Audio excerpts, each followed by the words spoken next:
La participación no es una característica de los regímenes del PLD. De hecho, ayer aparece una declaración de Euclides Gutiérrez en la que dice que si el que gobierna es el PLD, quienes hacemos críticas no tenemos nada que hacer.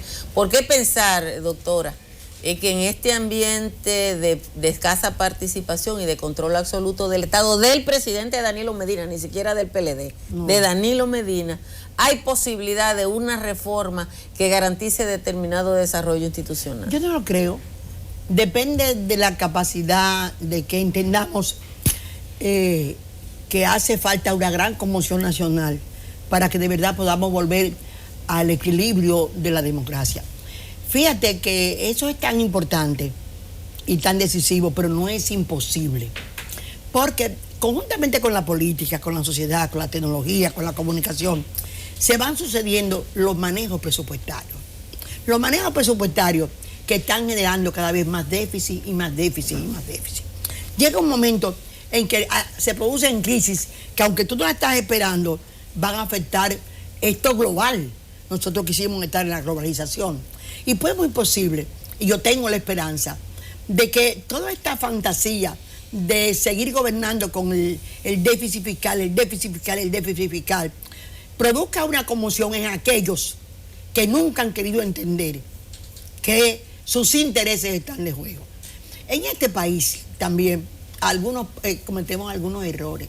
Por ejemplo, yo creo que más que hacerle más oferta a la gente que tiene los beneficios de las políticas sociales, habría que referirse a los que no la tienen, que son más los que no la tienen.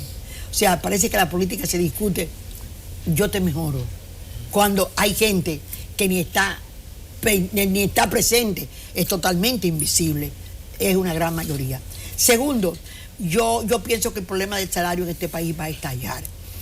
Altagracia se refería al acuerdo entre el Banco de Reserva y la policía para administrar el hambre. Para que aprendan a ahorrar con un salario de 5.700 pesos. Eso es una cosa, una ridiculez, realmente ridículo eso. Y realmente el problema más grande de la República Dominicana es la estructura salarial que beneficia al sector que mantiene la acumulación mayor, la mala distribución de la riqueza y unos costos, un crecimiento que hacen imposible y que la vida de la gente trabajadora, pero que al mismo tiempo le agrega la corrupción y la violencia de supervivencia a la sociedad. Entonces son factores. Mira, ayer sentaron en la casa de mi secretaria a robar. En mi vivienda, sí, a robar. Ayer a un amigo, un ingeniero amigo, lo pararon aquí en la Kennedy con un revólver al parquearse en un semáforo. La verdad es que no se dan cuenta todos que hay una cantidad de elementos que son consecuencia de una visión equivocada del manejo de la política, que ha llegado a un momento en que no soporta más. No soporta más. ¿Por qué hay que dar subsidio en el transporte? O dar exoneraciones porque no hay salario para pagar el transporte. ¿Por qué el agua no se paga? Porque no hay cómo pagarla. O sea, hay una cantidad de deformaciones del Estado dominicano que se debe a la falta de distribución del salario. Señores, el salario dominicano es un salario de hambre. En un país, y los empresarios son los primeros que tienen que saber que para poder exportar, y están haciendo esfuerzos como mandar a Guarocuya Félix al banco de la exportación, para poder exportar hay que producir calidad. No se exporta. Hay que producir primero. Hay que producir primero, pero producir con calidad. Porque aquí no se está produciendo nada. Nada, pero producir con calidad. Hay que oír en el campo de la agricultura a un gran analista que es Tejada, apellido Tejada, que me fascina, que habla de la modernidad, de qué realmente hay que invertir en la agricultura. Entonces, déjame decirte que todas esas cosas están ahí, son evidentes. Y los primeros que tenían que estar presionando es esto que yo estoy diciendo. Y permítanme que quiera yo hablar en mi propio nombre. Por algo me invitaron ustedes a mí aquí. Ahora que hablas claro. Mira, si ese pacto, no es verdad que ese Congreso va a hacer las leyes que el país necesita políticamente para hacer la reforma. Lo va a hacer si logramos presencia de la sociedad dominicana. Y la sociedad más influyente aquí es la que está dirigiendo Monseñor Núñez Collado, que le debe al país por el reconocimiento que ha tenido. Y quizás en memoria muchas veces pienso yo de las travesuras contra José Francisco Peña Gómez. Doctora, le deben tratar de poner las cosas niveladas, a ver si el país encuentra una democracia eficaz, participativa y sin conflictos. doctora, usted está hablando de pactos y todo parece indicar que se prepara un paquete económico, un proceso de reforma fiscal. Ya se adelanta desde el gobierno de esa necesidad y de alguna manera hay un trabajo de socialización donde hay un reclamo social. Dice el señor Peralta que las masas están que yo quiero que me suban los impuestos. Que están reclamando. ¿Cómo será ese proceso? Pasado el proceso electoral, dada la situación de cómo quedó, en cierto modo, ¿cómo usted lo ve? Yo como atrevida que soy, siempre lo he sido, te estoy diciendo que ese pacto yo lo supeditaría al pacto político. Primero un pacto político. Primero el pacto político.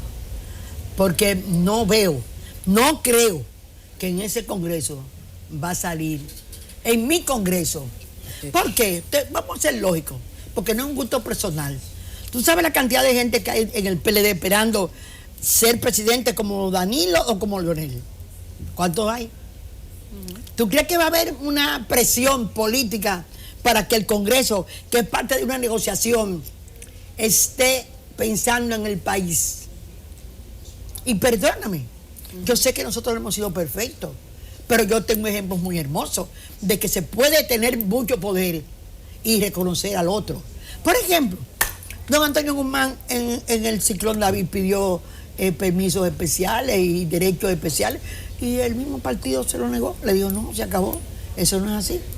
Nosotros hicimos la ley de seguridad social y cuando se hizo la ley de seguridad social era una mayoría inmensa en el Congreso. ¿Y a quiénes se designaron? A Nelcy de Albarmolejo, que era una persona que provenía del PLD. PLDista. A un señor Estrella Sadalá que nunca conocimos en el partido. A una señora Celsia Álvarez, que fue a lo de fue del sector privado, las pensiones, que era del sector y bancario. a un especialista como Díaz Santana, ¿no? Arismendi Díaz Santana, y a un hombre independiente como de Fillón. Y esos cinco, ninguno tenía vinculación con el partido que éramos entonces. A veces me equivoco con las palabras. Y entonces digo eso, el partido que éramos entonces. Entonces, usted puede tener mucho poder y entregarle a la sociedad elementos para hacer las cosas adecuadamente. Usted puede tener el poder entero o no tenerlo, como no lo teníamos nosotros, y llegar a concertaciones como se llegó con el para consejo. El PLD es más fácil porque ahora en el área de la vida profesional a uno le da brega encontrar a alguien que no esté en la nómina del gobierno. A veces uno está buscando un economista para entrevistarlo aquí que no se deja del sector oficial y le da brega pero un sociólogo. Vamos a ser un poco bondadosos. Da brega, doctor. Da brega, pero tú consigues a una persona como Ernesto Selman, que por tradición debe tener una ubicación política. No, que es miembro del Comité Central del PLD. Y sin embargo es capaz de hacer diagnósticos adecuados de la economía. Sí, entonces yo creo que lo que tenemos es que ir queriendo ser mejores todos. Pero nada hacemos con pedir nosotros cambios. Si el otro interlocutor, que es el que tiene el poder, el cambio lo produce el que quiere cambiar, porque tiene poder para transformarlo. Si no participa de eso, todo lo demás es una ilusión. Y yo creo que sí tenemos que tener la noción de inteligencia, ese genio de Euclides Gutiérrez con la declaración que ha hecho hoy, que sepa que el tiempo está cambiando y que el tiempo cambió y que el tiempo hay que empujarlo y hay que empujarlo a lo que el mundo está demandando como cambios importantes. Ven acá, ¿y qué está pasando en Guatemala y en Honduras?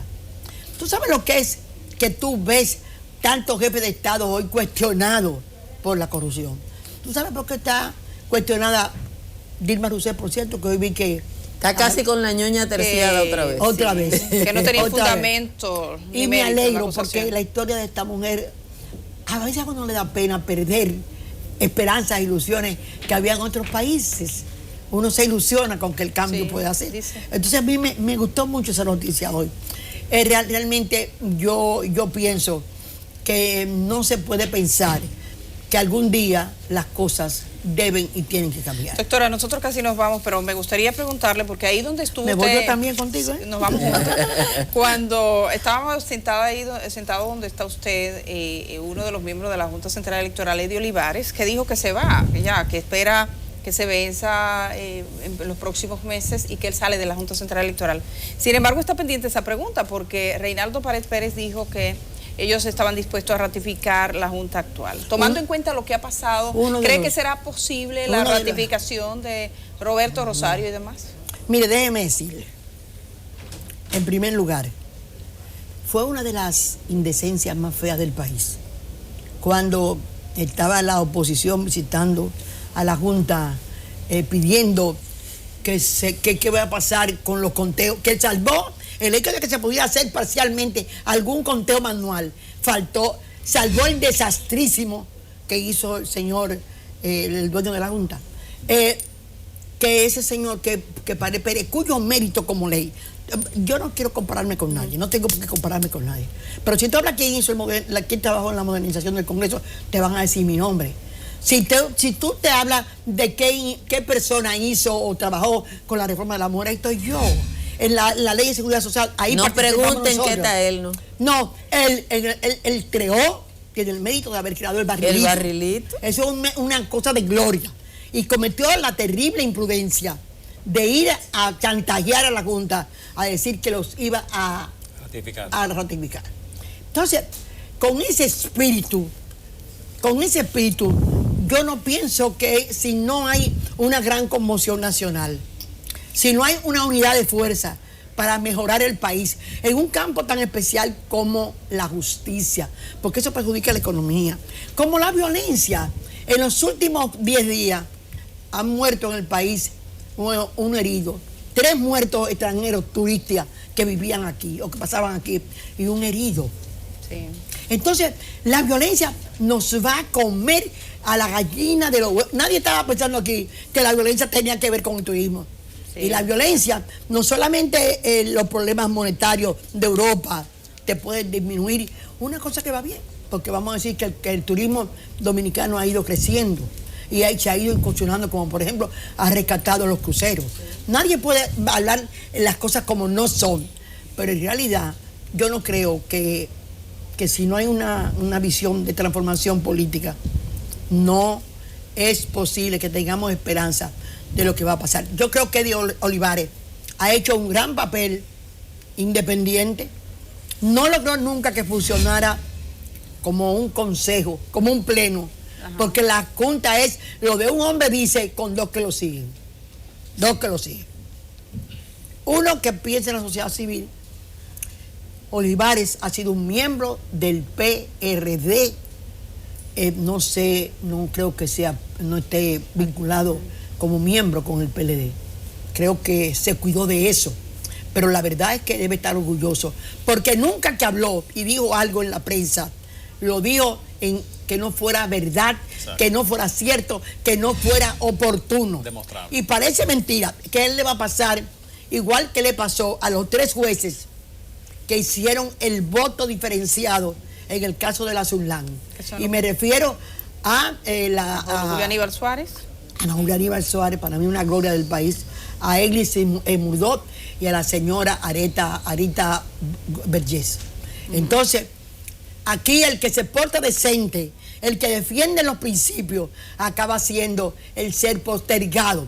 Y ese es un honor, una gloria, algo que debe llevar como baldón toda su vida el Partido de la Liberación Dominicana. Bueno, doctora, así terminamos esta entrevista. Nos vamos todos. Nosotros vamos a aparecer en otro sitio. Y a usted la vemos otro día. Yo sé. Muchas gracias a la doctora Milagros Ortiz. Yo la sigo viendo. Sí, nos sigue viendo. Hay una que me despierta a las 5 de la mañana. Usted despierta con Altagracia, sigue acá. Y después nos seguimos en la No hay que madrugar tanto. Bueno, pues Dios lo sigue ayudando.